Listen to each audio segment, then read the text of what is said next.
Dans le courant des années 2000, alors qu'il mène une carrière bien remplie chez TF1 et LCI, le journaliste économique Jean-Marc Sylvestre découvre qu'il est atteint d'un cancer de la prostate.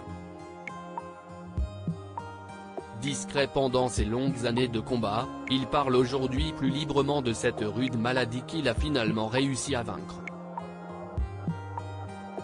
En avril 2021, il a d'ailleurs sorti un livre intitulé « Tout n'est pas foutu, le cancer a sauvé ma libido » et paru aux éditions Albin Michel. Un ouvrage qui a aussi servi de support pour annoncer, ou plutôt révéler, son cancer à ses enfants.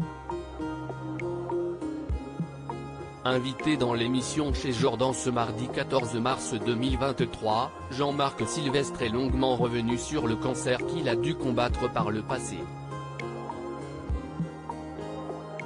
S'il est aujourd'hui tiré d'affaire grâce à l'ablation totale de sa prostate, il avoue avoir traversé de nombreuses périodes compliquées, notamment sur le plan sexuel.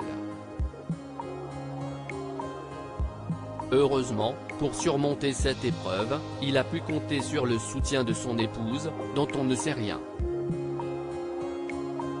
Mais ses enfants, dont on ne sait rien non plus, si ce n'est qu'il a un fils prénommé Arthur et passionné de course automobile, sont quant à eux restés dans l'ignorance pendant très longtemps.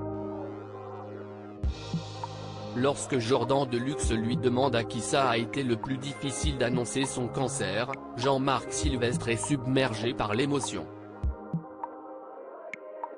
Les enfants, a-t-il lâché dans un souffle avant de préciser, d'ailleurs ils ne l'ont pas su. Jusqu'à la sortie du livre, 15 ans plus tard, note de la rédaction. Ils ont été formidables. Visiblement encore très ému à ce souvenir, le journaliste de 76 ans affirme cependant avoir des remords. J'ai regretté un peu mais ils ne m'en ont pas voulu, ils ont été formidables. Si est vrai, ils ont été formidables. A-t-il ensuite précisé en souriant tendrement.